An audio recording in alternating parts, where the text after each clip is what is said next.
All right, welcome back to the Night Shift Podcast, Episode 2. I'm your host, Brian Markley, at BryDollarSign on Twitter. To my right, the legendary, I said legendary, really weird, but the legendary Jordan Wakefield.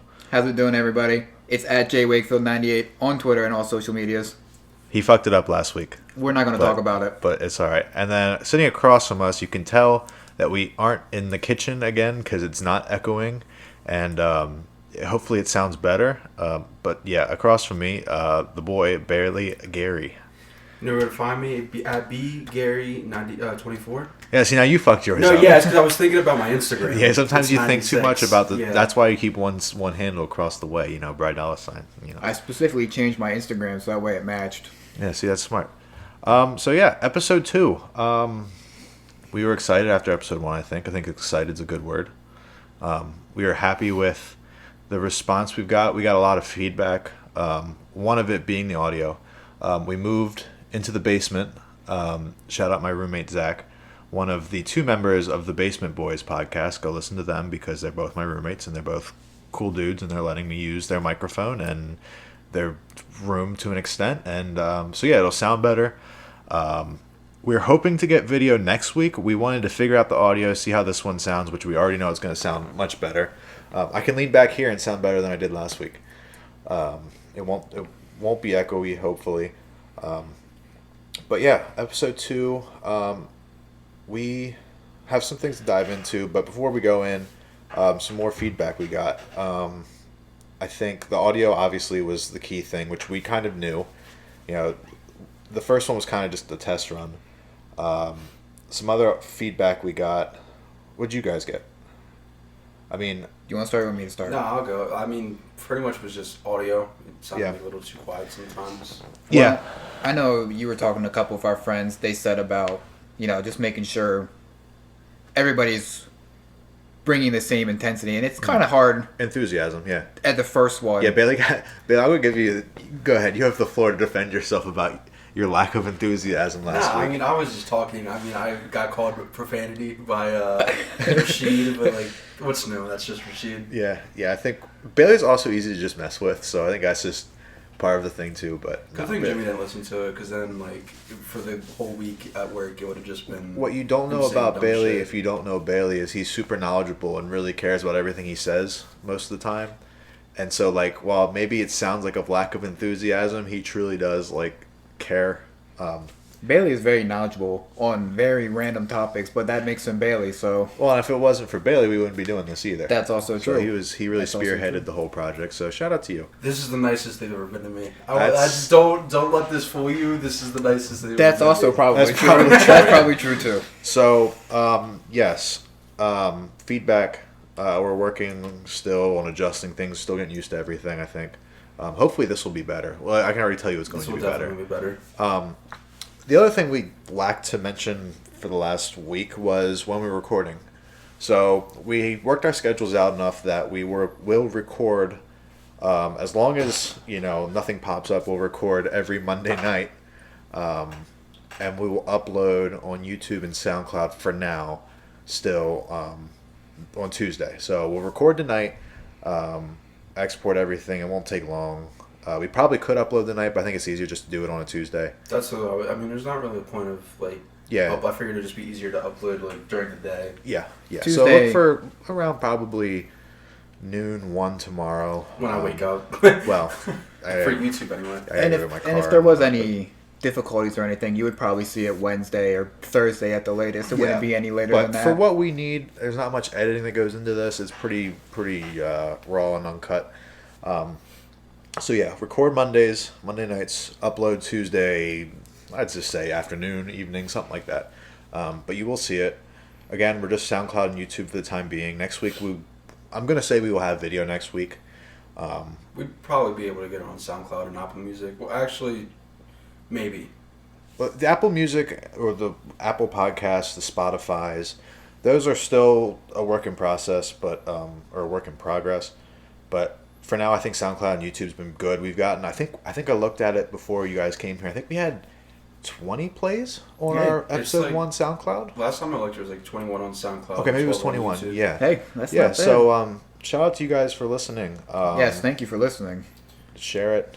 Help us grow. Again, this is only episode 2. We're not really expecting anything else from episode 2, but yeah. Thank you for the feedback. Go ahead. And to continue on that, if you guys have anything you want to say, let us a comment. Most of you guys follow us on Twitter probably. If you have something to say, you can comment to one of us, tell one of us, or you can follow us. Or text us. Yep, you have our numbers normally. The majority of you guys. Tweet us at _ capital TNSP _ I screw that up every time. Selfless plug. Yeah, follow. It's easy. TNSP. Because I have to think about, like, the N and the S. No, the underscores are fine. But the N and the S I get confused with. I don't know why. I guarantee you now that you said that, I'm going to start messing it up. Yeah, probably. But that's just how it goes. Let's get right into the bulk of it, shall we? Yeah, so let me pull up the little list here I have. I came more prepared this time than last time.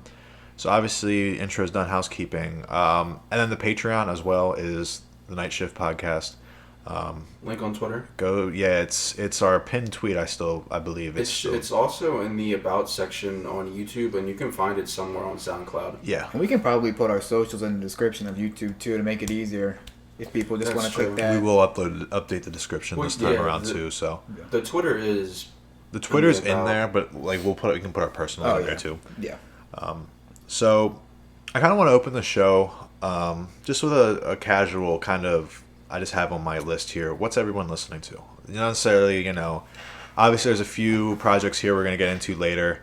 But aside from those 3, which you guys know the 3 I'm talking about. Yep. What have we been listening to? Bailey, go ahead. Well, for today at least, a lot of Kanye.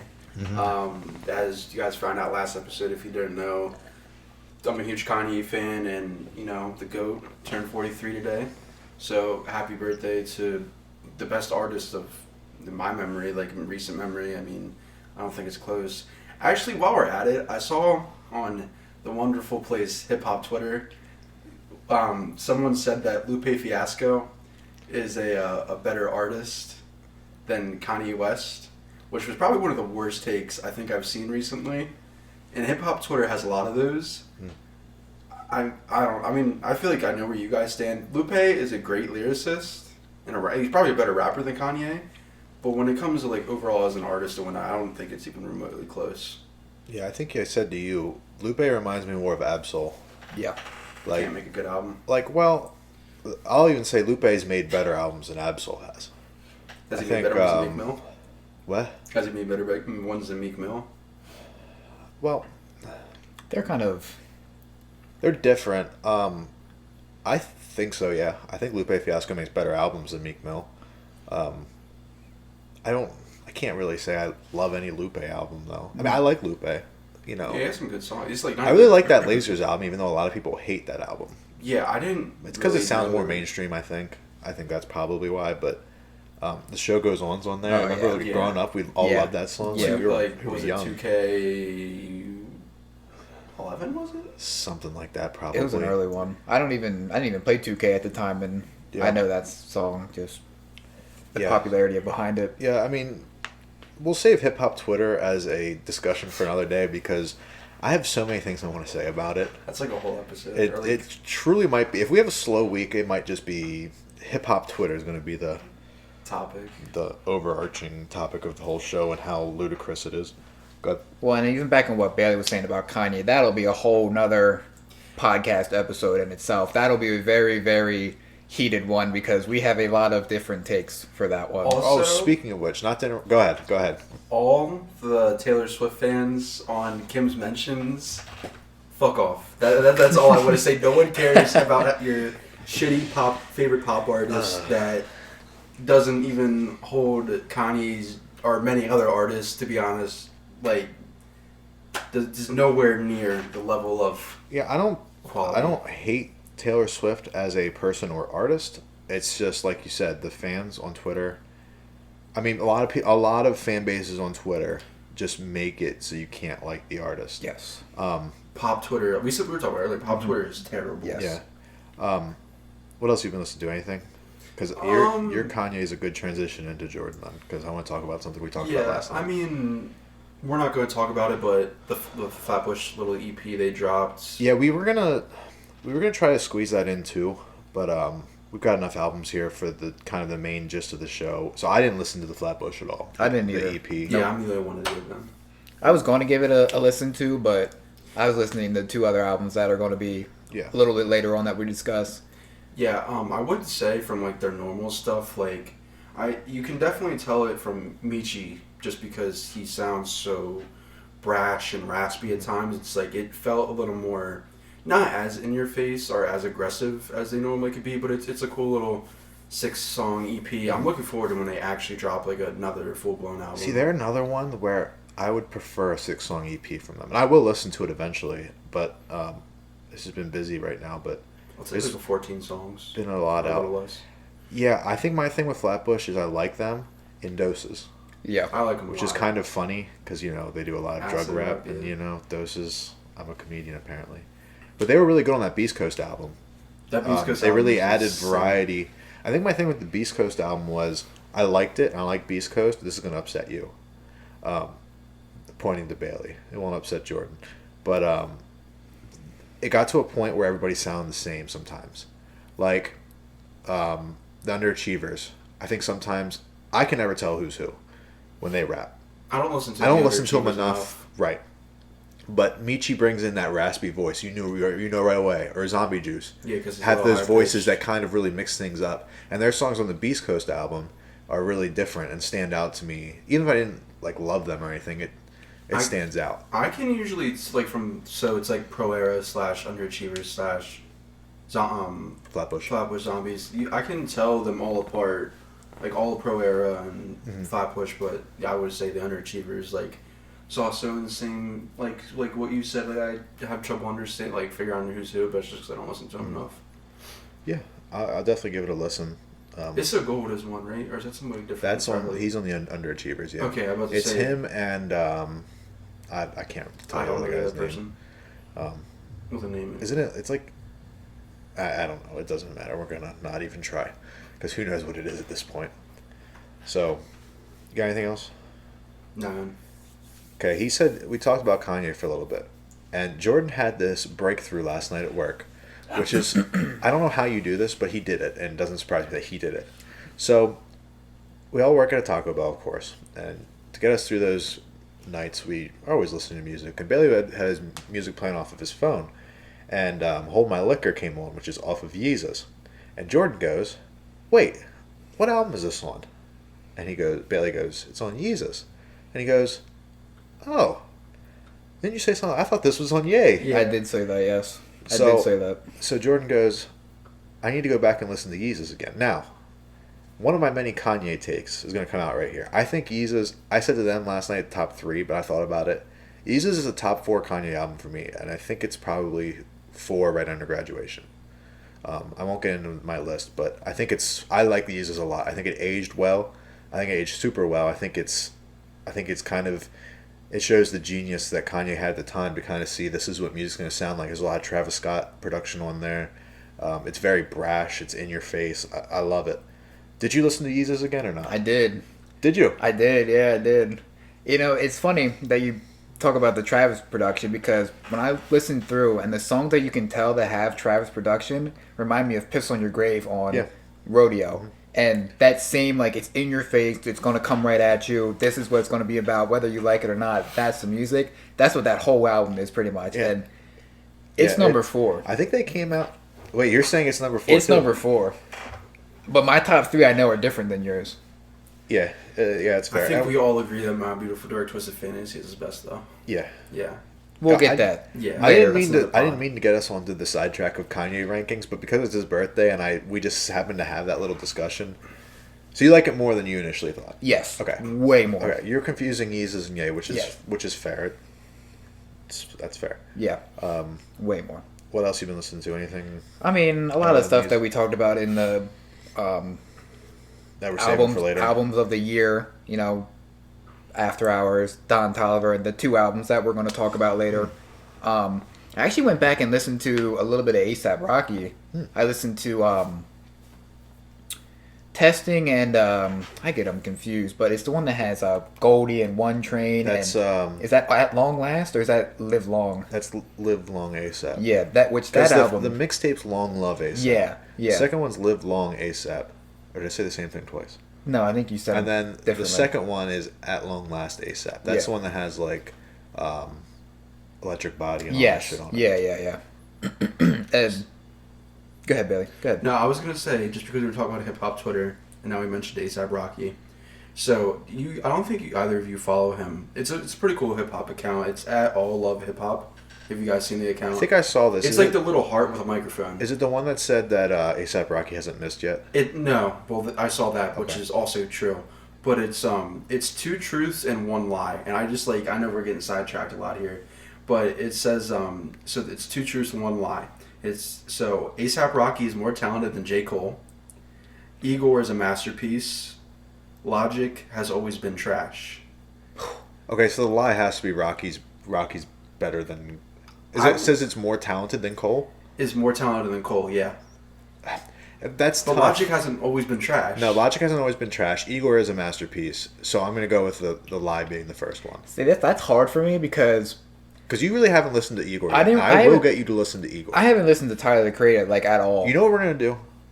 When you listen to Igor at least 3 times, that next podcast, I'll talk about how I did a 360 on Tyler the Creator, and I need your Igor take. Okay. Because I think you will adore that album. We can do that. Yeah, I truly do. But the problem is, I feel like I have to go back and listen to previous Tyler. You don't. You don't need to. Because I don't like, I'll say it, the only Tyler the Creator albums I like is Flower Boy and Igor. That's his last 2 projects. Okay. And I like the singles he's put out. Okay. I tried getting into Wolf. It's okay. There's some songs there that are fine for me, and some of them are just fine, you know. I don't like Cherry Bomb except for the one with Kanye and Wayne. Smuckers. Yeah, that song's great. But Flower Boy and Goblin, same deal with Wolf. Yonkers. I mean, those songs are great, you know. Yeah, Yonkers is a staple. But I really think Flower Boy, if you want to go down the rabbit hole, start with Flower Boy and then go into Igor. I know everybody loves Igor, but I like Flower Boy more. See, I think Flower Boy is more your music. Yeah, I think Flower Boy's I think he blends it perfectly. And Bailey's the Tyler.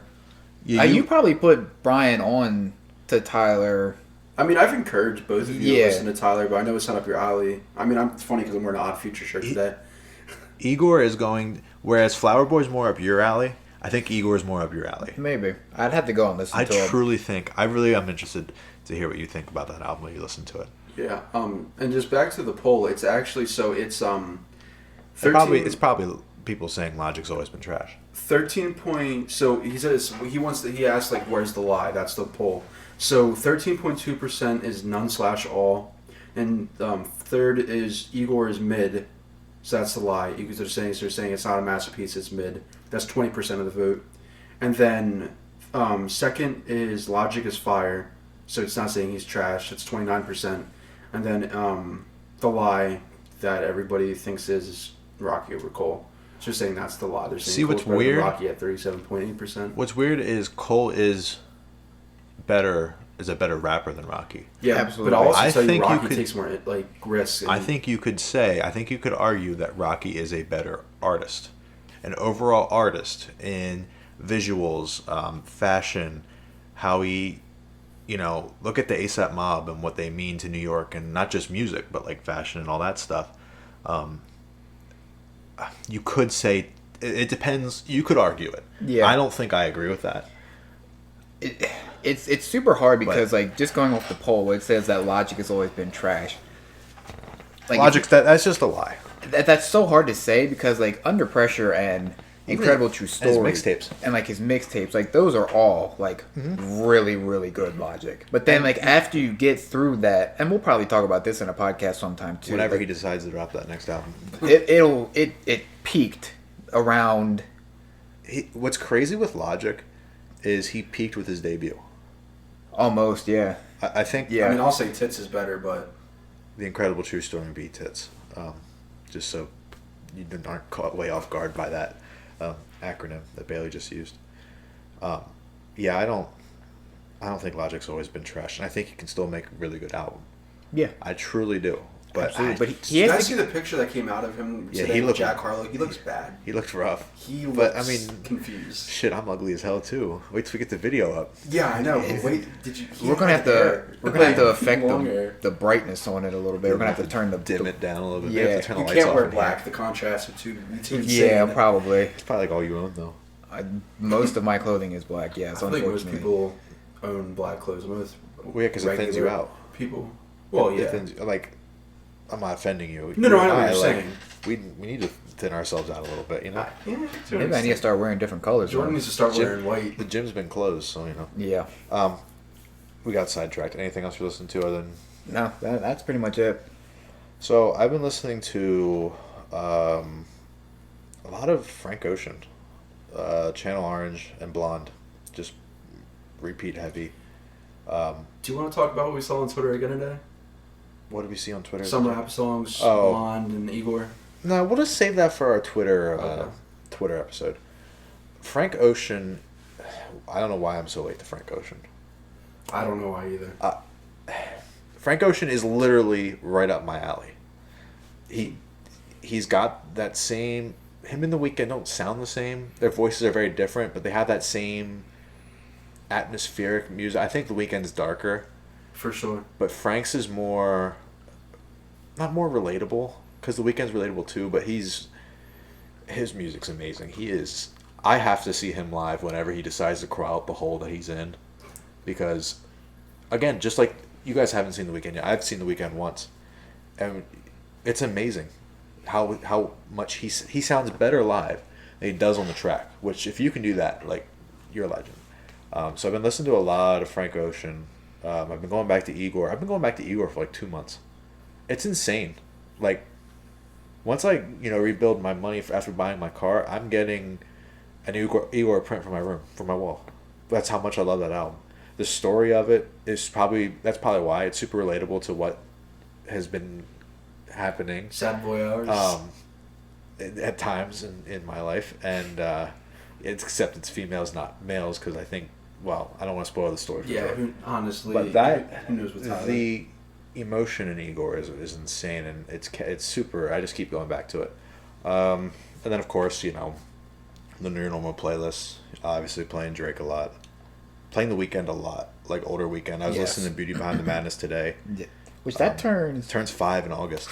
How crazy is That's that? ridiculous. Kids See Ghost turns 2 today. Kids See Ghost turns 2 today. That's but- crazy to think that an album that we listened to pretty much from jump Yeah. is Oh, yeah. turning 5 years old today. Like Yeah, that's That's been your guys' senior year of high school or junior year? no, that would have been That would have been our junior year. yeah, 2015. 25th. Yep. That's insane. That album feels so much newer than that. Well, But just it really isn't. that's an album.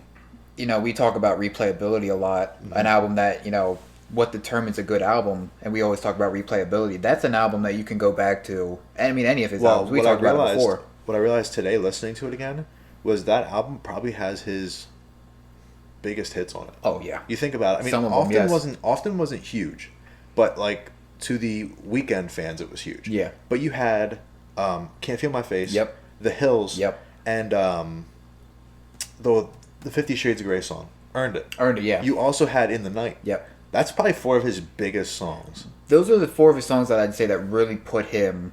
That really pushed him into the mainstream Yes. and really, Yeah. "Can't Feel My Face" and "Earned It," and even "The Hills" were on the radio all the time. Yeah. Like you would hear that almost every shuffle, and I always say that's probably like lower on my weekend list. But the more when I listen to it again, it's like this is really good. Well, and the funny thing about that is that being lower on our list, and for that being a low album, that just tells you how good he is. That His just tells you how good he discography is. is really good. But yeah, just some of the normal stuff. Nothing too crazy. So, Well, and what's funny is a little bit of a segue. This is what I'm here for. You're talking about Drake. Yeah. You're listening to Drake. Brian Yeah. has something he wants to show us that me and Bailey haven't seen yet. That he's seen that he wants to. Yeah, Do this- you guys want to talk about that first, or want to talk about the NBA? now we're gonna talk about that first. Okay. Because the NBA is gonna take a little bit longer. So, yeah, I saw this like 2 hours ago before you guys got here. It's It's a good thing to relate as shit. Yeah. Because otherwise you wouldn't have saw this. No, that's fine. It worked out nicely. So 40, Drake's well-known best friend and right-hand man, producer, literally produces every single one, helps engineer all that stuff on every album from So Far Gone. Did a really, really great interview with the Rolling Stone today that was posted, and it's really good if you care about Drake and his albums and whatnot and the sound that Drake helped pioneer. Go give it a listen, or not a listen, a read. But on there, he listed his favorite Drake albums. Now, this is coming from his perspective. Think before I read you the list, because there's some stuff that caught me off guard. Think time and place. Think impact, and think from 40's perspective as a producer, how the music would sound to him. So think of those three things as I read you this list. And this is all Drake's albums? This is, well, 1, 2, 3, 4, 5, 6, 7. The only thing he left off the list, obviously no What a Time to Be Alive, no Care Package, no Dark Lane demos. And he left More Life off the list as well. So that's going to leave you with... Why didn't he have More Life on? Because he says here, I'm quoting from the Rolling Stones article, quote, because it was billed as a, in quotations, playlist, not an album. Because you know how they mess with the names of everything. But That's interesting. So, this is from his favorite or best, favorite, we'll use favorite because it's 40s. From his favorite to least favorite. Now, 40 is going to love all Drake projects because he's got his fingerprints all over them. So, from top to bottom, So Far Gone, Take Care. Jordan already looked at me weird. Take Care is 2.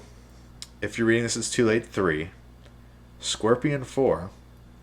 Nothing Was the Same, 5. Views, 6. Thank Me Later, 7. React. What was Nothing Was the Same? 5. Nothing Was the Same is Where's 5. Take Care?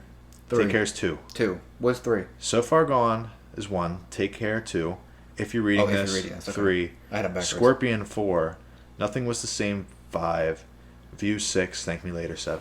I want to know what makes him love Scorpion so much. That's what I saw a lot on Twitter. I don't think he goes into too much detail about why he put which album where. I mean, nobody really cares about that except for us. Well, but He doesn't really owe anybody an explanation. See, I think you were talking about, time and place. Time and place is... That's why I wanted to say that, because you think So Far Gone and Take Care have to be the top. Yeah. Because So Far Gone is what pushed Drake into absolutely. the mainstream, pushed that 100%. Toronto sound, Yes. that new Toronto sound, and then Take Care was the follow-up to that. Yeah. So, of course, that's going to be the 1 and 2. And Bailey said about why he thinks Scorpion is so high. Whether you like Scorpion or not, Scorpion has everything that Drake has ever done. It has R&B, it has rap, it has mainstream, it literally has a mixture of everything. Mm-hmm. You figure because it has God's Plan and I'm Upset and... you'll get that kind of... I don't want to say Can't Take a Joke has a... I don't want to say it has a UK feel to it, but it does kind of... But it's not really in his element. It's got a little different flow. I think that's the flow is when I'm... Right. I think what makes him put Scorpion up there is, I think, just off of production alone. I think if you think of the A-side and the B-side, production, especially B-side, I think there's a lot of songs on there that 40 probably really enjoyed. Oh, yeah. Sonically making. Well, think about, Jaded, Finesse, Summer Games, Peak. I can... Finesse to me just... Ratchet Happy Birthday. No, Well, he even says in here that Ratchet Happy Birthday isn't universally recognized as, quote, an epic moment, end quote, which is fine because it's not. Because it's not. Listen, not. I actually don't mind that song. I think it's funny. It's a funny song, yeah. Yeah, he just put it on there, I think, to be funny, and I think it's funny, but... I think what's incredibly jarring to me is Nothing Was the Same being so low. And views. Nothing Was the Same in views being 5 and 6 on this list. Yeah, that's what struck me the most. Because Nothing Is the Same as top 3 for me. Nothing Was the Same as my favorite Drake album. And I think that is his most cohesive album, too. Yeah. So it's interesting to me to see 40 have it lower on his list. Obviously, again, it's not like he's going to dislike any of these albums. I think Thank Me Later being last is obvious. I think that was meant to sound so mainstream because it was his first album that 40 really didn't. You were bringing in these bigger producers, whereas 40 wasn't. 40 really took care of So Far Gone and Take Care. Took care of Take Care. Funny. Oh, Jesus. He's so If you're hype reading over this that. being at 3 is interesting too. What did you say? I'm sorry. I said if you're reading this being at 3 is kind of interesting. No, because that's the top 3 Drake project. It is. I'm not disagreeing. I'm just. So yeah, I just thought that was kind of cool, and us all being Jordan being a diehard Drake fan like myself, and Bailey being not far from a diehard. I wouldn't say you're a diehard, but you're the next level up from diehard. I would say. I think you're a pretty big Drake fan too. So. Yeah, you said. Yeah, that. I guess if diehard is being the top, then the next step down. That's a better way to put it. Big fan. So yeah, That is an interesting list, though. Yeah, It'd be it so is. interesting to have a conversation with him to see why he said something like that. well, I really recommend going and reading this article because it really goes in depth. They ask him about the OVO sweatshop thing. Oh, yeah. They ask him about the Pusha beef. They ask him about. I just want They the even Pusha talked beef to be let go. I'm so tired of hearing about Yeah, it. we're not talking about the Pusha beef. I'm just saying it's interesting to see. No, him yeah, I'm open just up. saying it's like people still want to Because keep people talking claim about this. that, Pusha claims that 40 told a girl he was sleeping with about Drake's Well, son, and that's yeah. how, which I don't believe either. Mike Dean's talked to. Mike Dean works with Kanye and Travis a lot. He's talked to about 40 and kind of what 40 does. So it's a really good article. I think it was just uploaded today. So shout out the Rolling Stone and for doing actual journalism in music, especially hip hop music, because it's so easy just to do clickbait stuff. So yeah, that's. I'm not even reading it. I'm just sitting here watching Brian scroll through it. And It's it actually a looks like it long- has like depth and like you can see where they're talking and then like the Yeah, in-depth description it's a behind it. great It article. I actually really looks, want to read the whole thing. I started reading it and I just ran out of time, but it's really good, and especially me wanting to be a journalist, I can really appreciate that. So yeah, you guys got anything else to say about that? No, I think it's very interesting to hear that from somebody that works so close with him and is such the on a right-hand personal man. I mean, personal level with Drake's him. often said he owes a lot of it to 40 because Oh, yeah. 40 engineers that sound. So Yeah, for sure. So we're gonna shift gears from music. Obviously, we focus on music, but we're not limited to music. Some big sports news finally came out. Obviously, we're all three here avids. We're all big Premier League fans, big soccer fans. Jordan and I are Manchester United fans. Bailey's a Tottenham fan. They're already coming back next week, next Friday. We play Tottenham and United play each other. We're all going to be at the crib for that, so that'll be fun. But there's a lot of Premier League fans in the States, but not as many as, say, the NBA, who has a plan approved to come back. I don't have it in front of me right now, but I think they're having a 22-team playoff. Yeah, it's I forget how many it is East and West, but I think. Well, if it's 20, I don't think it's. Well, it's not split evenly. I don't think it's it's East and not. West. I think it's just one. No, through- that's what I'm saying. I forget how many are coming from East and West because it's not split. Like Yeah, it's not more like from the top West. eight. Yes, Yeah. there's way more. From yeah, I the think West. it's just based off the records. It's like Yeah, and there's also some other teams invited that aren't technically in the playoffs right now. So like the Pelicans are one of those teams. I think the only team from the East that's invited that isn't already in the playoffs. Bulls. No, it's the Wizards, Oh, which is weird. But yeah, we finally are getting live sports back. It's going to be in Disney World, which is like kind of crazy. it's pretty cool. It kind of makes sense though, Yeah, especially because of whoever wins the finals. yeah. Going to Disney World. Well, Yeah. yeah, you just walk outside and like, Yeah. hey, here we are. But I'm stoked to have something back because Jordan's not a huge baseball fan, but Bailey and I are big baseball fans. MLB can't get their shit together. They can't Per usual. figure out what's going on. They can't get an agreement done, and it's going to make baseball look even worse than what it already does. Yeah, there's going to be a lockout after. I can guarantee. Oh, there'll be a there's gonna lockout in the next 2 years. And it sucks because You can see it in the negotiations. Like, this Oh, yeah. is stuff that you would normally negotiate for a collective bargaining agreement that they can't get done to play baseball this season. It's like this, when you think of like great baseball players that, it's like, damn, we missed some of like just due to injury or other things. This is like, look at Ted Williams. Like, imagine Ted Williams if he never goes to war. We're going to miss, probably I'd say at most 3 years of Mike Trout. Potentially, yeah. And he's going to, this would be his age 28 season. Yeah, it's 28 He's this year. just hitting. This could have been his best year, for being completely Right. honest. Especially with a guy like Rendon batting behind him. probably in front of him. Maybe in Well, front. Trout might hit 2 in that lineup. 2 or 3. Yeah. Well, Rendon could probably bat 4th if you really wanted him to. Well, he still got pull holes there too. I know he's old, but he's still got some pop. Upton Bailey's will laughing probably at me. Upton will probably bat 4th though. Yeah, but David Fletcher would be 2. Okay, doesn't matter. The Anaheim or the Los Angeles Angels, whoever the hell they are anymore. Los Angeles Angels of Anaheim. Their lineup doesn't matter for this point. The point is, baseball can't get their shit together, and they were supposed to start in March. Now, obviously, the coronavirus fucked everything up, but still, you haven't started your season yet, and you have the chance to be the first one back, but you can't, and it's embarrassing because they can't agree on dollar signs. It's like the gif of Adam Sandler. You blew it. They're blowing it. Yeah, like, they now. are, and they can't afford that. Like the NHL's already got it figured out too. Yeah, which is kind of amazing to me. You have two leagues, the NHL and the NBA, who are getting ready to start their playoffs, and they already have a plan approved and they're ready to go. The NBA wants to go beginning of August, so like they have the health guidelines in. I think the NHL's like 31st of June.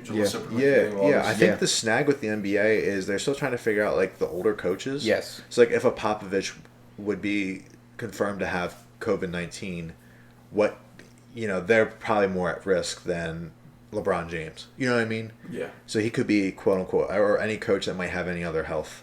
I mean, a lot of the coaches are just older guys in general. Right. Specifically Exactly. Popovich. Exactly. That's just the first that came to mind because he actually looks old. I mean, he's like 70 something. Yeah. Right? Or maybe he might be in his 80s. Don't hold me to it. Yeah, but I guess the thing, I'm excited the NBA's back. Don't get me wrong. Well, of course. I'm excited for live sports again because we haven't had them for 3 months. But there's also a part of me, it's like, I don't know, I feel weird about it. Like, not weird, but like I'm not as excited as I would be. I'll put it like this. If the Flyers win the Stanley Cup, I'm going to freak out regardless, and there's not going to be an asterisk. Okay, we're not talking about I don't hockey. care. No, but we're just talking about sports being back. You I know what I mean? So I'm just joking because so it's I don't like like the Flyers. Well, yeah, Penguins fans gotta love them, right? But You do, actually. no. But it's like I'm excited regardless. I'm gonna watch it regardless. Both sports are hopefully baseball this year, but like we said, we doubt it. But it's just the fact that it just shows the difference between the two, like hockey and basketball, and the difference between baseball, because it's like you can just tell these baseball owners, and it's funny because they probably. Maybe not. I was gonna say maybe just because it's a longer season, they might make more money than basketball and hockey, and it's like, and they're the ones already getting back. In the NHL, I mean, the MLB still can't get its thumb out of its ass. Mm-hmm. Like they're still sitting here trying to figure something out. Yeah. Well, and Brian and Bailey both know my opinion on how much money baseball players make is absolutely ridiculous in the first place. I don't think any professional athlete should make that much, but that's another topic for another day. If you look at it, though, like for the players especially, it's like I forget who was talking about it. It wasn't Flaherty, or it might have been Flaherty. I can't remember who it was, but they were saying about how the top guy, like the actual ball players who are on real contracts are making are only a small percentage of a lot of the league is getting paid under $1 million. They were saying, Right. I think it was Which Flaherty. is still, compared to what you and I make, Well, yeah. is a lot of money, but I don't like that argument. You know what I mean? Well, it's apples and oranges, really. It's like Blake Snell said, why would I want to get paid for a third of my contract? Right. And they're in the position where they're providing a service of entertainment at the top level, whereas we feel like we provide a service at Taco Bell at the top level and we don't get compensated. We don't think we get compensated the way we should. But, no, we don't. It's just that it gets apples and oranges when you start to use that comparison. I'm interested with you, because Jordan, I'm talking to Jordan. Having video is going to make this so much easier, so I don't have to, say who I'm talking to. But, you really got into the NBA this year. Yeah, I was going to touch on that. What's Raptors has hat. this kind of, he's rocking the Raptors hat. I'm also a Raptors fan. World champs, baby. I was hoping the season would get canceled so then we could just be defending champs again. But it doesn't matter because we're going to win it at Disney World anyway. That's exactly right. We're going to go down Splash Mountain. Yes. With another trophy. Absolutely. Another Larry O'B. But does this hinder your... Because we all contributed to League Pass this year. Right. We've been watching anything, really. Does this hinder kind of your excitement for the NBA with the whole thing happening? Or It's at a weird point because we were watching basketball pretty much every day almost. Every night. And that was really getting me, like, because I didn't really watch basketball prior, but then, like, with you two and then the guys we work with, we always were talking about sports. So that piqued my interest more to where I was finally getting into the sport. Mm-hmm. And then this whole coronavirus thing happened and we had this pause. And it was weird because, like, at the beginning of it, I was like, oh, I can't wait for this to come back. Like, I just want to keep watching it. And then we've had this extended period where we haven't had anything. Mm-hmm. And I don't want to say it's lessened, but the excitement to just watch, like, a 22-team playoffs of, like, the best 22, mm-hmm. it's kind of weird because the teams aren't stacking up the same mm-hmm. as it they feels would different. In a normal bracket, which is not necessarily a bad thing because I know that if the brackets work out, I think somebody did like a projection of how it could play out, and like some of the teams that wouldn't play each other could potentially play each other well before mm-hmm. the semis and that stuff. The way I believe it's set up is you could have the Raptors play the Lakers, for example, in like the second round of the playoffs. I mean, we could possibly get a Lakers-Clippers finals. Exactly, and which I think that part of it I think is cool. Well, personally, I think that the NBA shouldn't even consider East and West. I think so too. I agree with that. Yeah, it should just be 1 through 16. Yep. Yes, I agree. I think that'd be really cool. I agree. I'm kind of the same with you, Jordan, though, because I loved watching it every night. Every night I had something on. I was, Bailey's a Bulls fan. And I was gonna I was not gonna watch a single Bulls game until they fired. Yeah, Boylan. Garpax and Boylan. But I enjoyed watching that team, even though I thought they were gonna be one of the teams this year to watch, like one of the younger teams. Yeah, but I did too. I just found myself tuning into a lot of Thunder games. Shout out my man Shea. Yeah, that's my guy. I love him. But they were fun to watch. CP3 was balling out. Yeah, he was. I said the Pelicans, right? No. Oh well, the Pelicans, of course. Even the Grizzlies. Once the Mountain came out, Ja. Yep. Well, and that's the thing for me too. Is since I just started getting into basketball. Like Brian put me onto the Raptors. I have all that to him. But like even just watching teams, I was just watching every single game that I could, every single game that I possibly could. If I wasn't working, if I wasn't busy, I was trying to watch. Hell, even at work we had him on. Well, yeah. Right. Good point. That's a good point. We did have him on at work. Lois, don't listen to this. Never mind. Keep my mouth shut. But yeah, we were watching them all the time, wherever we could, and like it was good because that for me at least, because you guys are already more knowledgeable of me, but it made me more knowledgeable of just players and trades going on and stuff like that, which is how I was when I first started watching like soccer, for example. You just have to watch any game possible in order to get really into the sport to get yourself like a good knowledge base.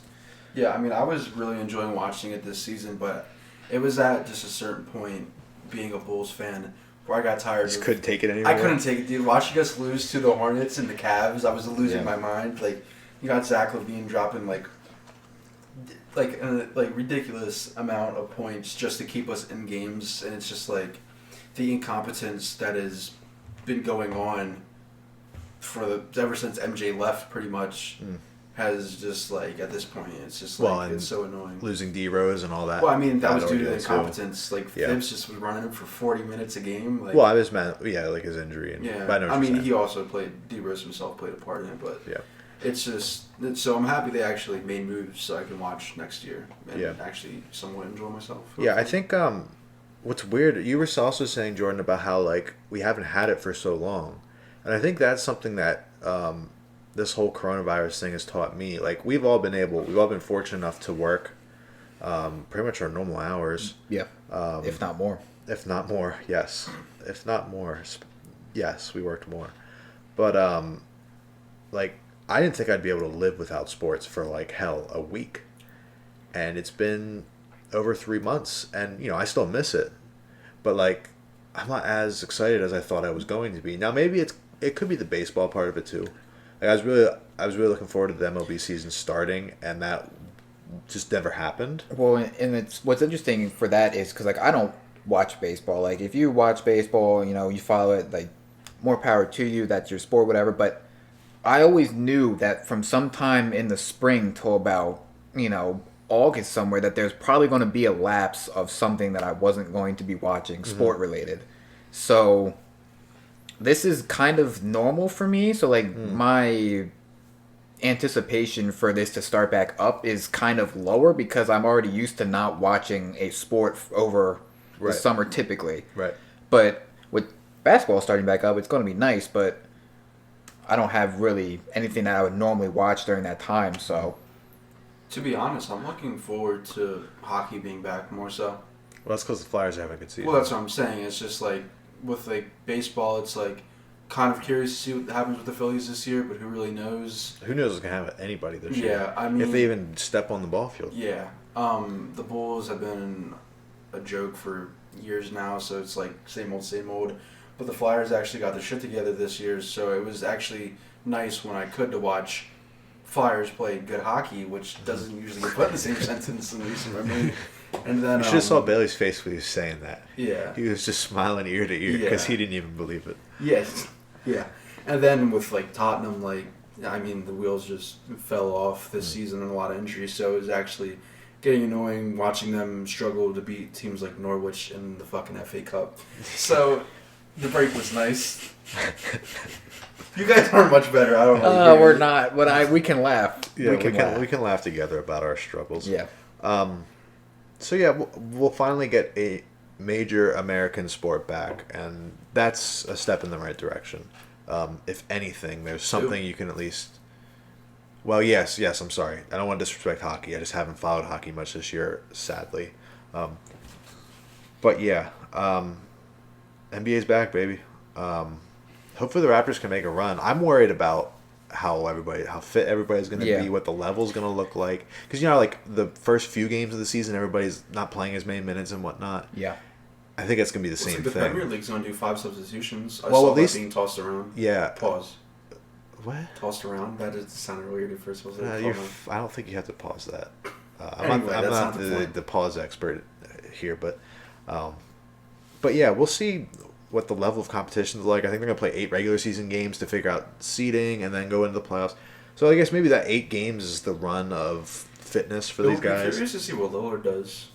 Yeah, it's going to be curious to see how many guys play. How many minutes does LeBron play? Katie said he wasn't going to play at all. Well, that's a little bit different. Right, he's still coming back from that. Didn't Kyrie say he didn't plan on playing either, though? It wouldn't surprise me either because he was also... there's no point in pushing it. Yeah, LaMarcus Aldridge just got injured, too. I think he just had surgery, didn't he? Yeah, today. Yeah. I feel like it... King of the Fourth Quarter was talking about the Spurs' playoff streak's going to be probably broken. Yeah. Which is crazy to think. It is crazy to think. But yeah, hey, I'll take anything I can get at this point, sports-wise, and NBA and NHL being back are big deals for all of us here. So we took our little sports hiatus. We're going to get right back into the music. We have 3 albums that we probably could have put in what we're listening to, but I think we all decided that they deserve their own kind of standout. I'm going to group 2 of them together. We kind of talked about them last week.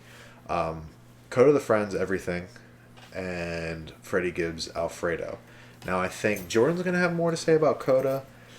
Bailey's going to have more to say about Freddie, and I'll kind of go through both of them. Excuse me. I'm going to start, though. I'm going to start with a take that's probably going to surprise you. I haven't gone back to Everything since I listened to it on the first night it came out. And what's weird is I like his project. I think it's Lyrics to Go Volume 1 that he dropped at the beginning of this year. I like that project better than I like this album. Really? And I don't know why. I like the Kota album, but I don't know. I don't know what it is. There's nothing yet that's pulled me back to it. Maybe I just need to go listen. Maybe I just need to sit down and just listen to it again. That's interesting. I feel like this album's going to be really good to play during, like, once we actually are able to go outside without wearing a mask and whatnot. Just because it's such a summer kind of vibe. It is. And it's dropped at the right time, and the situation that's going on in the world also damaged it because it's a pretty positive album, I think. Oh, yeah. Yeah, you can't really... It's a good album to play when you're just chilling with the homies like we do here. And you really haven't had the chance to do that. And then on the Alfredo end of things, I'm a little lower on it than I initially was. I'm a little lower on both of these than I initially was. Alfredo's still great.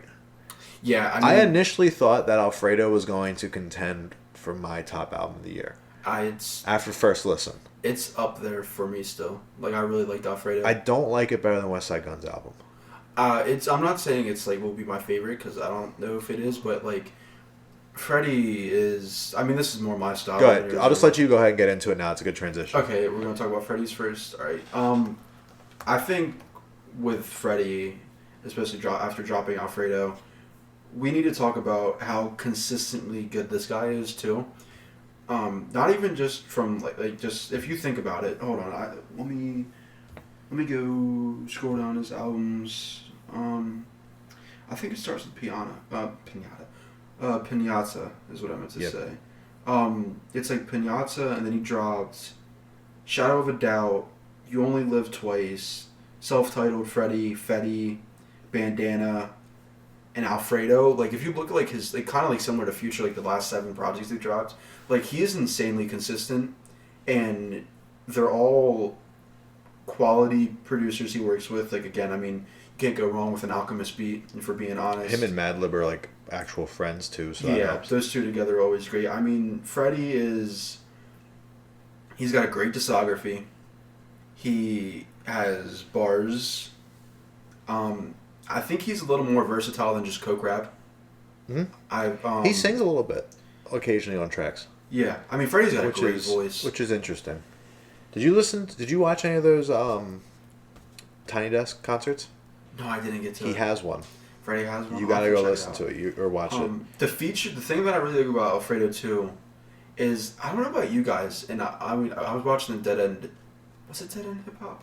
I can't remember who it was, but someone I was watching was saying about how these don't feel like Alchemist beats, and which is, like, I kind of see where they're coming from. Like, Alchemist gave it, like, he seemed to be doing some things a little different. I mean, it's still Alchemist. You always know you're going to get with his beats, but Freddie was just given a lot of different kind of beats, and he did like a really good job. I think the features were great too.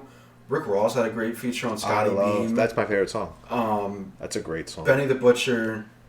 We got to stop disrespecting Rick Ross. Oh yeah, Rick Ross is great. He's got great verses. Yeah. Let's go there real quick, so that way I can have talk. He has one of the best features of the 2010s. Oh yeah. Double New Dress. Okay, Kanye. No, I'm just saying, like, no, he has great. He's really good. He's a really good feature artist too. Is what I'm trying to say. I'll throw my 2 cents in real quick because I didn't listen to the album. Freddie's.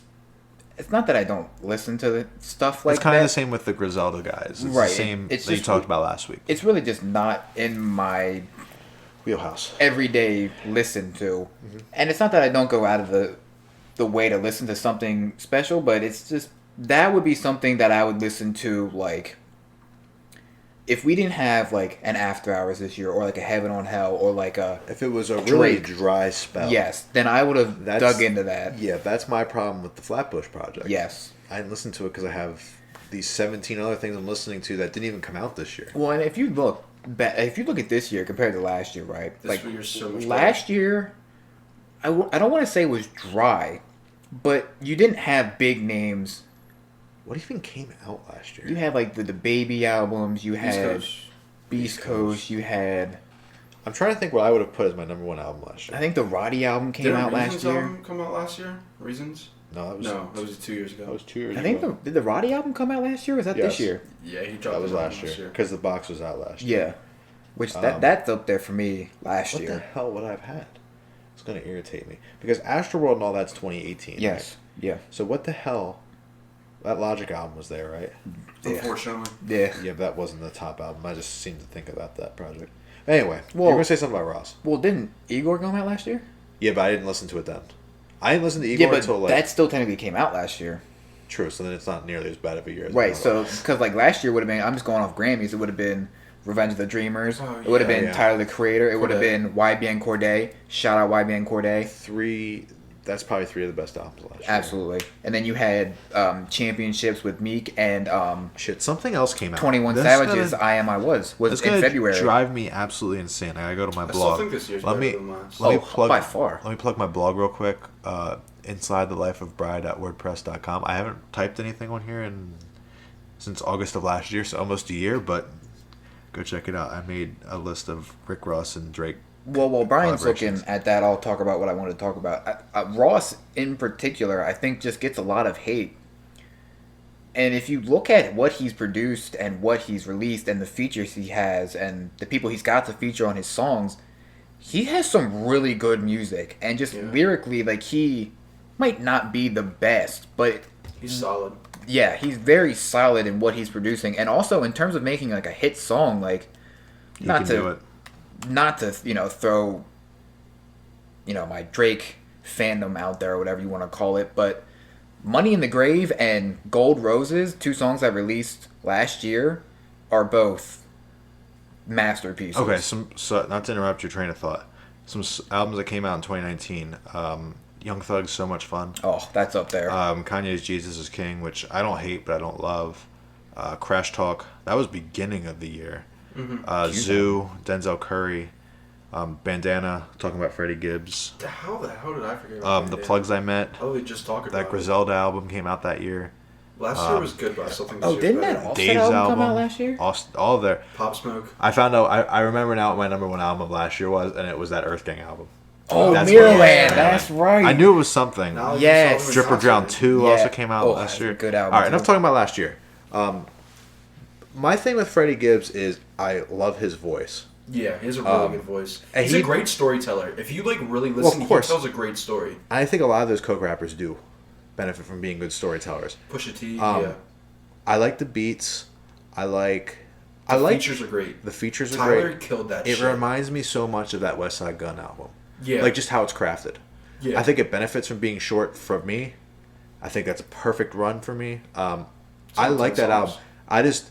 I remember I texted you the night it came out asking if you listened to it, and you didn't yet. And I'm like, dude, you gotta listen to this. You're gonna love it. One of my And favorite. I was super high on it. And I just, I've come off it a little bit. I think it's just, natural. One of my favorite. You already know where I'm going with this, probably. One of my favorite bars of the year Oh, the was Cocaine on Circus this. one. Yeah, let me find it.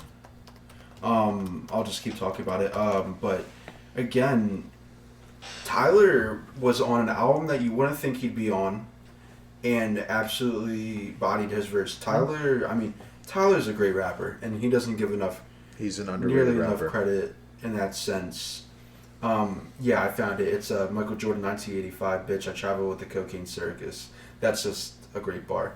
But, and a lot of what Freddie was rapping about, too, was obviously, it's not like he just made this like 2 weeks ago or anything.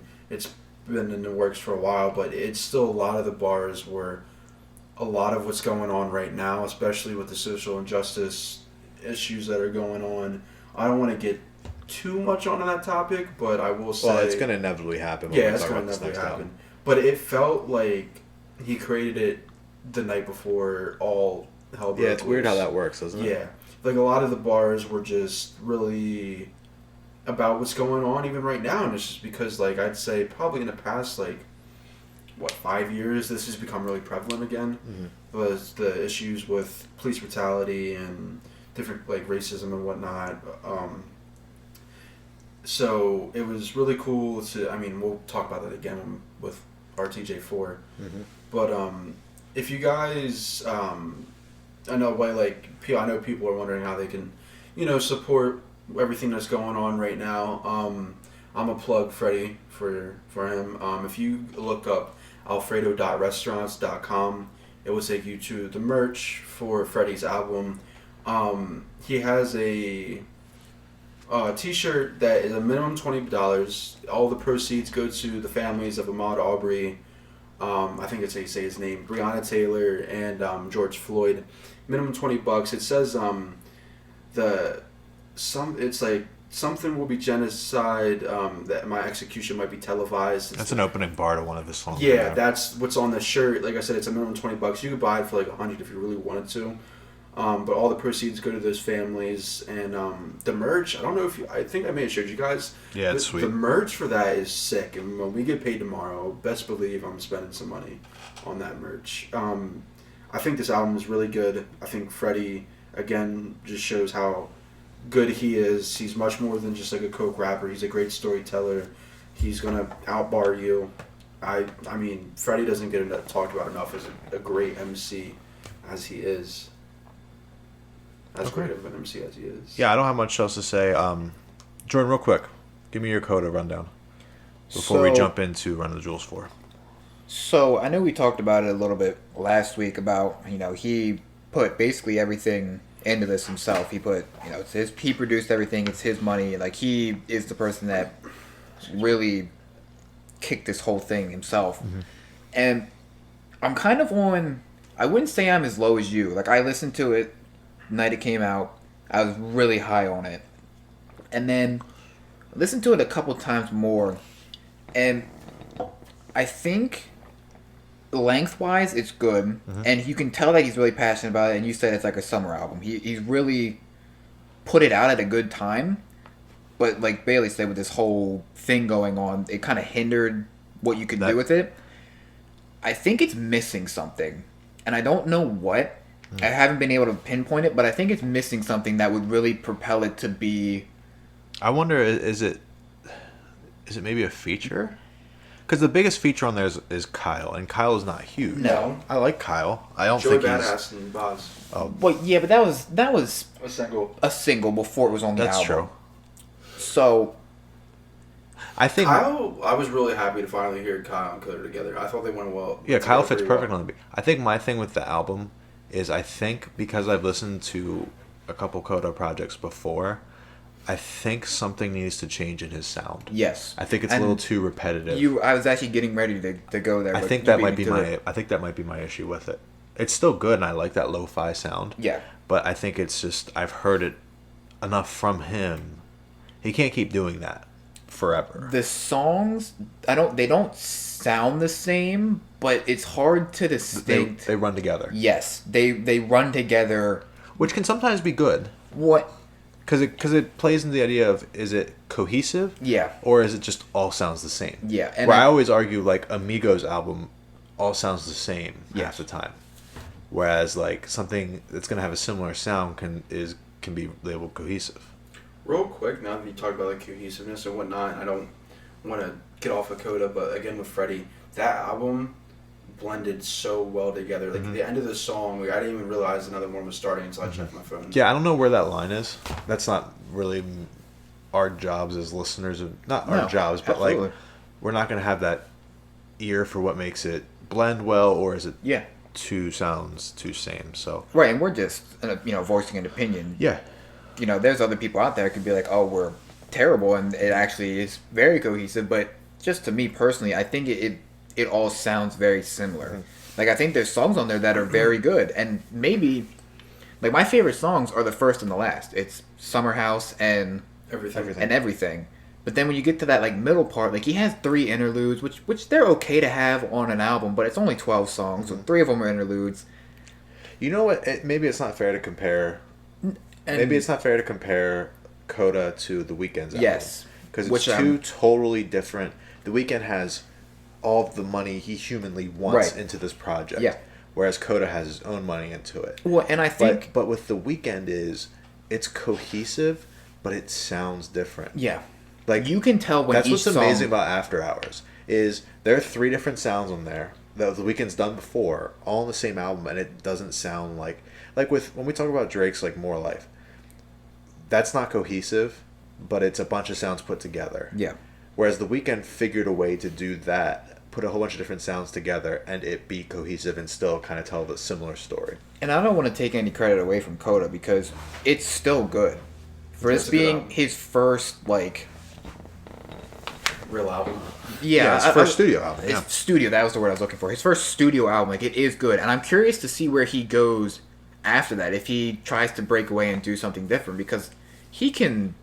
The beats sound good, and what he sings, raps, whatever you want to call it, it's like a mixture, kind of. It's almost spoken word to a point. But I'm curious to see how many more Kota projects we're going to get. Yeah, you seem to think he's going to be done. Well, he even's kind of alluded to it outside of just in his song. He's 26 now, and he said about retiring by the time he's 30. Because he wants to be there for his kids. We'll see, but Cole said he was going to retire too. So. Well, did you really believe that when it came from Cole? It doesn't seem as believable. It's hard to say. I mean, it's hard to say. Uzi said he was going to stop rapping too, didn't he? Yeah, Nicki Minaj did, and I wish she would have just retired. We can all agree that the only good thing, I mean, okay, not the only good thing, I don't want to say that, but the only thing I really like by her is a reverse on Monster. Fair enough. Did you have another point to make about Kota? Or do you want to move to an album I'm very excited to talk about? No, we can move on. Because we are almost, I think we're at an hour already. You know what? Are we really? Yeah. Shit. Yeah. That's Here we just go sometimes again. how it goes down. Yeah, because we got off topic numerous Very times. Decent amount, but I mean That's what it is. right. The only thing I'll say that is like if you haven't listened to it, I would say at least listen to it once. deserves- He will click with a lot of people. I think that sound's going to click with a lot of people, and it clicked with me. It's just I think I've heard that before from him. Well, and I think we've heard that sound, maybe not even just from him, but just that sound of everything running together we've heard before, and I think that just kind of could be a turnoff whether we like it or we don't like it. Yeah. But that's all I'll say about that. You can go ahead and transition us. Talk about. I said about how I thought Freddie's album was going to be top of the list by the end of the year. This Run the Jewels album is going to be the top of probably my guaranteed top 5, most likely top 3 by the end of the year. Might be recency bias, but this might be my favorite album this year so far. RTJ4, it's one of my favorite Run the Jewels albums. It's I don't know because we don't know what is all going to be released this year, but I can There's gonna almost be a lot. I See, can the almost this The year. problem is the reason I can't say it's my favorite album of the year is because Drake I know needs that to Drake album is Yeah. like a month away. Yeah. And I know Cole's probably going to release something, and who knows, maybe Kendrick will ascend from his slumber, which he did. He was out there Compton. with the boy, DeMar DeRozan. Yo, shout out all the rappers and whatnot going out into the community. You know? just shout out everybody that's Yeah. going out and really making a difference in Yeah. the All the community. athletes are out there. A Yeah, lot of, everybody that's like doing you said, it. DeMar DeRozan. and even if they aren't, it's not like they don't care. You know what I mean? no. I think we got to stop with that social No, media. yeah, the people who are saying specifically about Kanye and Kendrick. Get off your you need social to media shut up. get Nah, I'm off just saying, your you need to shut up. soapbox. Run the Jewels 4 is brash, like Run the Jewels has always been. It's in your face. It is from the jump. Yankee like Brave. insane. I mean, the productions on Run the Jewels albums are always insane. The beats are always insane. Yankee and the Brave is probably one of the better songs on it. But So I mean, this from top to bottom is a strong body of work, and I don't know if I'd say it's my favorite Run the Jewels album. I think 2 is still my favorite. That's the This is up first there one I for me. found him on, and I really like that project.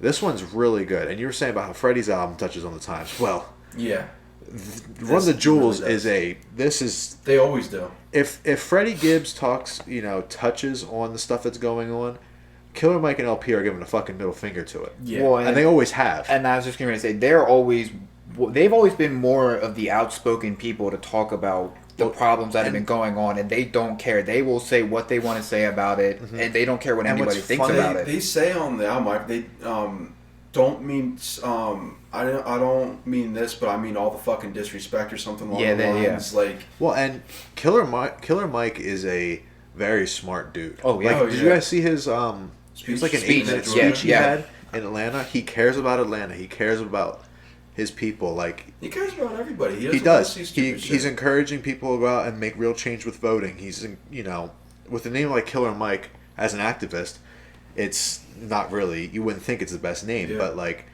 boy, when he's Killer Mike on the rapping musically, like he'll be calm, and when he's in his speech, I mean, His delivery is he's not. great. He's as calm as he can be in that speech you see him in, but you can tell he's full of emotion. Oh, And that yeah. emotion just spilled all over this Yeah. project.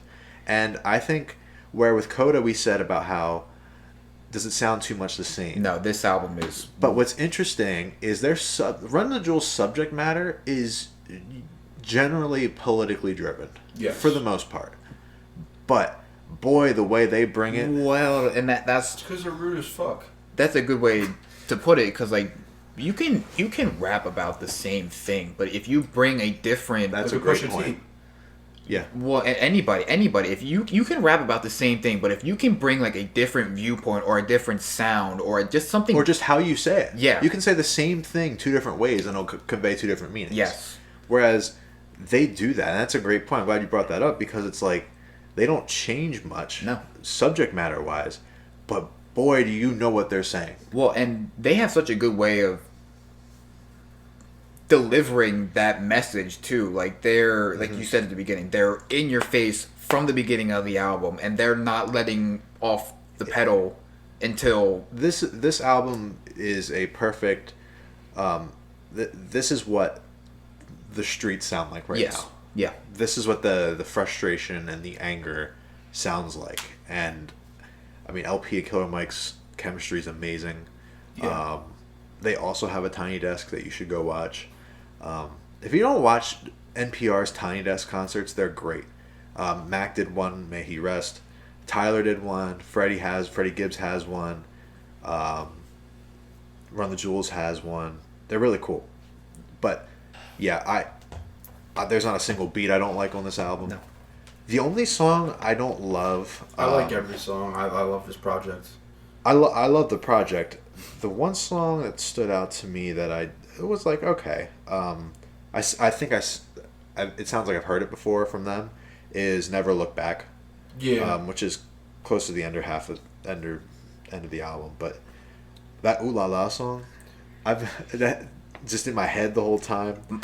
The 2 Chainz feature. I was just getting ready. Yeah. I was just getting Go ready ahead. to talk about that. Go ahead. 2 Chainz killed that shit. First off, I think 2 Chainz gets a lot of hate. He's like Rick Ross, I think. I think he gets a lot of hate 2 Chainz can rap. Yeah. Well, in terms of just rapping, but in terms of making like a good song, like maybe not an album, but just like a good song. He has No Lie with Drake. He has what's the one with the Migos? Oh, are you talking? Is it with the Migos Or it just might be Quavo. It's the one with Quavo and and Gucci Mane. yeah. Good Drink. Good Drink. Yeah, like whether you like the song or not, like it has. But even his last album, like Rapper Go to the League, is a good album. Yeah. A good rap album. Yeah. So, But he has has very good rapping ability, but he has some corny ass bars. He's he funny, does, bro. but again, He's it's funny. how you deliver it. Right. You know? It's and like he we delivers talk, it. Sorry. Go ahead. And we talk about how Wayne gets away with a lot of corny shit. Yeah, he but does. It's because it's Wayne. He does. And I think you're allowed to be corny as long as you can. Not if you're Big Sean, though. Well, Or Logic. yeah, right. But you're allowed to be corny if you can implement that into your music and keep the flow or keep your message or whatever you're trying to do. Just keep it rolling without a problem. And he said something in the song on his feature. He said something about, I'd buy a hot dog stand if I was trying to meet Frank or something like that. I was like, yeah, that's fire. What? But it's funny. And you know, I love It's like it. what I I was talking love about it. earlier, the clip of Funkmaster Flex. Fucking bars. Yes. No, you know what's funny? This is nothing related to the album or the subject matter or anything, but I thought of Jordan when I heard the song Walking in the Snow. Walking in the Snow. Good transition, because that is easily my favorite song off the album. Oh, see, mine's the one with Pharrell and Zach De La Rocha. Yeah. Walking in the Snow is my favorite song off Hearing this Zach De album. La Rocha like scream on a song again is awesome. Like Zach De La Rocha is the lead. He was the lead guy of Rage Against the Machine.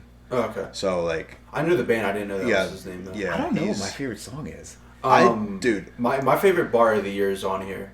mine's holy Camel Fuck? whatever however you say Calamafuckity or whatever. Calamafuck. That shit's fire, dog. That's one of my favorite songs too. But yeah, And the one with Ooh La La, that premiere beat. Yeah. Oh my god, dude!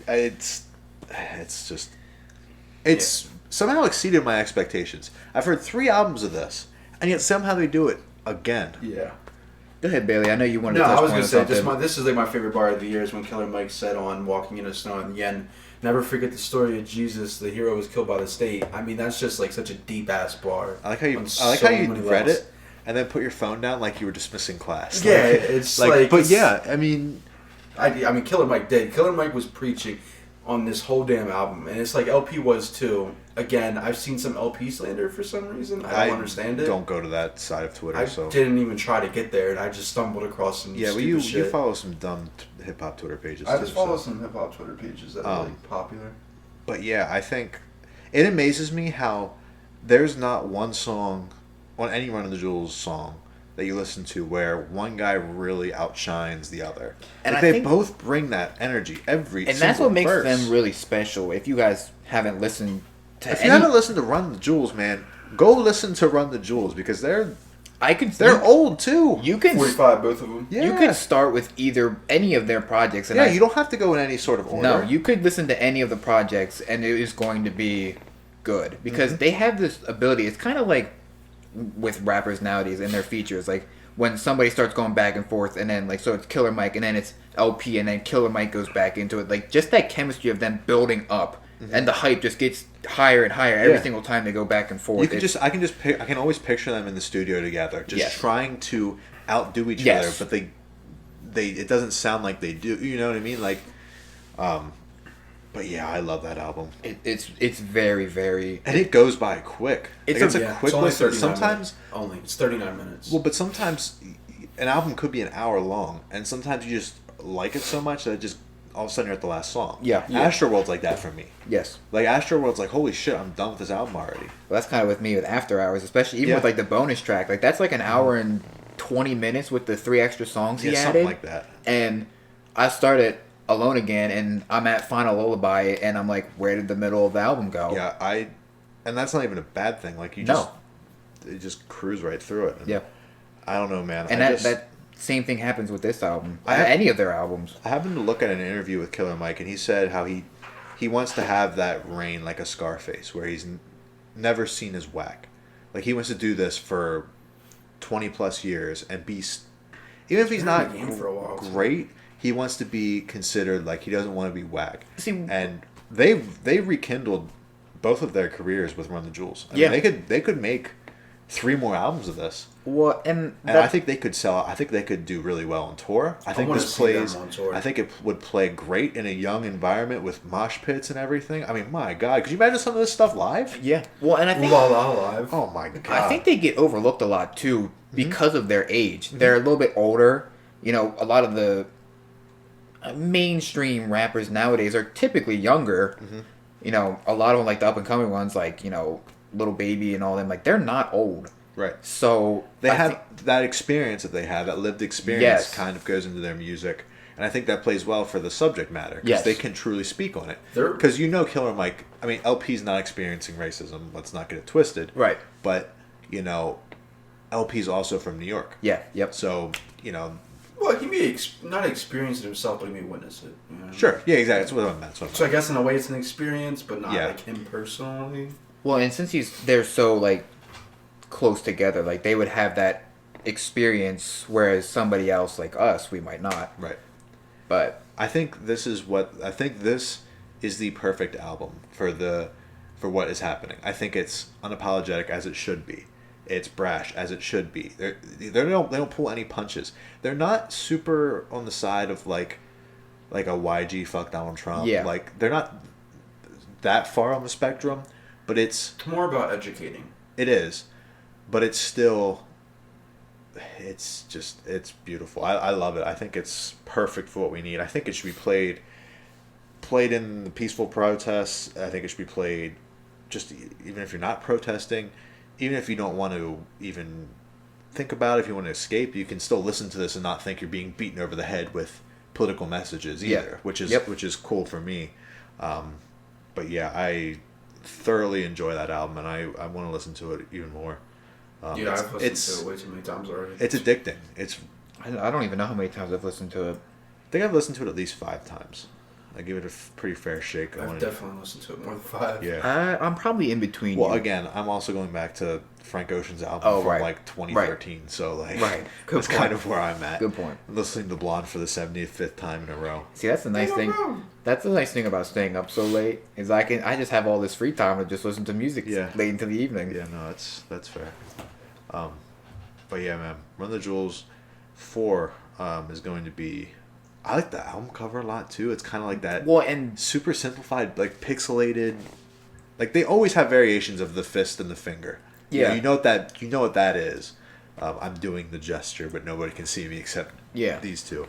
But like they have different variations of it on their covers, and I just think that aesthetic's super cool. And they're old, which is weird. And just that the album cover in itself is just like such a strongly portrayed message just on the album cover. You don't even have to get into the songs, and just the album cover itself is such a strong message. Well, even their name, Run the Jewels, like run it, like they're robbing somebody. Yes, like they ain't here to play. Yeah, and obviously it's in their music. It's quick. There's not much fat on their albums. No, it's concise. It's to the point, and they're 4 for 4. It's a fast 39 minutes. Which is a very which I think is fast something break. that you run through it quickly. which is something I think that oh god, which I think is something that people could.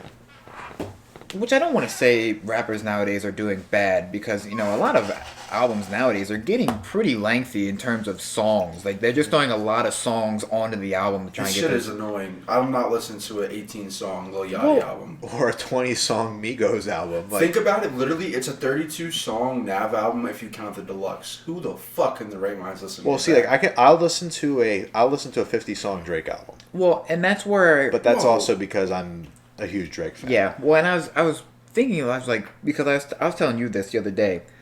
I like Lil Baby a lot. I like how he sounds. But his new album with the deluxe is like 26 songs. Well, even Uzi did that shit too. Yeah.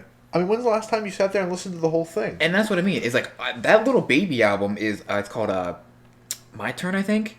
Yes. My Turn, I think is what it's called. Is Some to Prove a song on there? Hold on, I'm gonna look it up. Continue talking. But anyway, yeah. Yeah, you're just saying the length of the album and how it's, you know. well, and I think that has. I think that's my thing too. Is if it's not somebody I adore, like a Cole or a Kendrick or a Drake, or even like a You need Travis. context, and there's not enough context. Or I don't want to say context. Like I guess like deep meaning Is to content- songs, is content the word you're Yeah, I looking guess for? that's what I'm more looking Yeah. for. There's not enough content in a album like Like a Lil Yachty album. yeah, right. He doesn't- have like Yeah. what are you talking about? It is. I don't For wanna 32 I'm not gonna songs. listen to you talk about drugs, fucking bitches, and making a lot of money for over an hour. Yeah. Even close to an hour. Like It is My Turn, and this isn't any hate on Lil Baby because I actually love that album a lot. I've listened to that probably 3 or 4 times ever since the deluxe. I think it's fair to say you're the biggest Lil Baby fan of us three. probably. Probably, yeah. But it's just hard to listen to an album like that. That's 26 And that's when songs. you dabble in that problem we have with Kota's project. Yes. Especially a Nav album that's Yeah. 32 songs. Yeah. Like, I don't know who in their right mind is giving the green light to him over there. I love The Weeknd. I love he decided to do his own thing with EXO. But like, Nav. Yeah. I like Nav. I like I do Nav. too, but it's like it's just in the era of all like streams. It's like I don't want to listen to. Yeah, them. it's like there's so many other things you can I listen think to. I think but a 32 anywhere from song Nav I think album. anywhere from 12 to I say 12 to 16 standard edition. If you're gonna do a deluxe, 18. 18 to 20, somewhere between there. I Yeah. think is no more than you need. I don't think you need to go over 20 songs. I don't either. And I think the songs that he speaking just on Little Baby and specifically, the songs that he released on the deluxe are very good. Mm-hmm. But I think he could have split Sometimes that. I you- think in the 2 really good albums, just Mm-hmm. And one you might album. have more you might get more people to stick with the album. Now Yeah. it's a different time. We like to listen to an album in whole and experience the album in whole. But a lot of people are just clicking on the 1 or 2 Maybe. songs they like, Yeah. and then they keep pushing, which is the streaming era. Yeah. I think we all. I mean, I like to just sit there and say, okay, what album do I want to listen to tonight? Yep. How am I feeling? Whatever, and then I'll go put on a Frank Ocean album. I'll go listen to a Drake album. Me I'll go and listen to a Kendrick album. Which, Ben, I don't think you're quite as much no. like that. You were telling me you like just playlists. Yeah, mainly Yeah. when I listen to music. If I'm not sitting down and like, all right, I kind of want to listen to an album, I'll just go and some like my playlist and play whatever songs are in there. Mm-hmm. Way too many songs. Which but is a little. This is a little off topic. If you guys have anything you want us to listen to specifically, let us know. We're open to just about anything. There's not too much stuff. I'm not that going to we- listen to much country. Yeah, don't Well, give me opera. I was more referring to. I do opera over country. I would. I like older country. Opera, they'd be killing that shit. I was more referring to rap. I know Yeah. what you But- mean. I know what you mean. But, like rap albums. Although, Let me narrow it if down. somebody tries to put me onto like Lil Napkin or some shit, I ain't listening to it. Well, If you're a SoundCloud rapper and your name's Lil Napkin, don't send me your track. I'm good. Like, but I'm yeah, probably more open to. yeah. Bailey will be. artists. Bailey's more of the underground. He's like the sleuth over here. He just goes around looking for shit Yeah. with his magnifying glass and his fucking little. What's the thing out of the mouth? Pipe? I guess it is just a pipe. I Yeah. didn't know if there's a special name for it. Can you see Bailey looking like that with his magnifying glass and shit? You gotta have a big fucking hat too. The big brimmed hat. But yeah, Run the Jewels 4. Yeah, we got a little It's- off topic there. Yeah, well, I don't want to know. how we're long also this is over now. an hour in, and we're starting to discontinue. Yeah, I think we hit our points there. I want to see how this grows on us, because I think Yeah. it will continue to matter, and I think the album will continue to grow on us more as the year goes, and with whatever else we get this year. I want to see where it stacks up, because I think it'll definitely land top 10 Yeah. for all of us. 100%. There's so many projects coming out still. There's so many people. And who might get a knows? Ye album. Who knows? We're probably gonna get a Cole, Kendrick.